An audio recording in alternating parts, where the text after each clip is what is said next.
Every new jiu-jitsu student knows that we're not supposed to put one arm inside the guard and one arm outside of the guard. That's where triangles live, that's where arm guards live, that's where omoplatas live. One of the reasons the lasso guard is so powerful as an attacking spot is because you kind of have them half one in, one out already. We've filmed ways about how to hit omoplata from here on either arm, and those are some really high percentage attacks. But there's also a really basic high percentage triangle from here that I want to show y'all. So if I get the lasso, I got two sleeves, feet on the hips, move it out. And you see how, what I always want to do is I always want to control inside space. So whether my foot is on the hip with my shin in his elbow, or whether I get the spider hook, which we'll get in a second, I'm controlling the inside.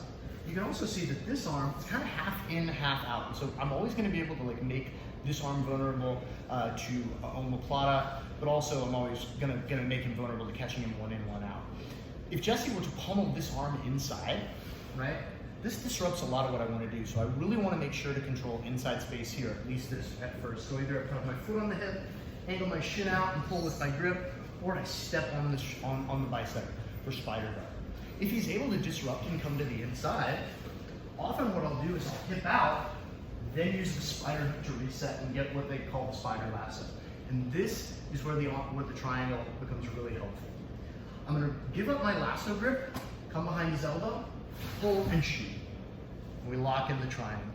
You can also see, of course, that the omoplata is here as well, depending on how he defends the triangle. We can come out here for omoplata, or do the classic triangle choke finish. One more time for this setup, and then I'll show another more, this is a pretty standard triangle setup from the lasso guard, but then I'll show a couple of different details on this, and we'll show a different setup in another video. So, 2 hands in the sleeve, feet on the hips come out, get the lasso. It's gonna be easier from the spider hook. We can extend our leg.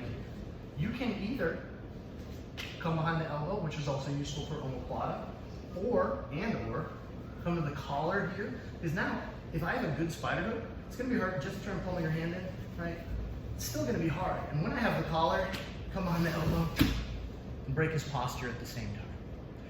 I often say, like, the two things I ask myself in the guard when I decide how to attack is where is his posture and where are his elbows? So if his elbow is outside my hip, that is where omoplata lives. If his elbow is inside my hip, that's where triangle lives, that's where armbar lives, all those sorts of things. So here's a good way to catch somebody one in, one out from the triangle position, and get them to the triangle position from the lasso guard.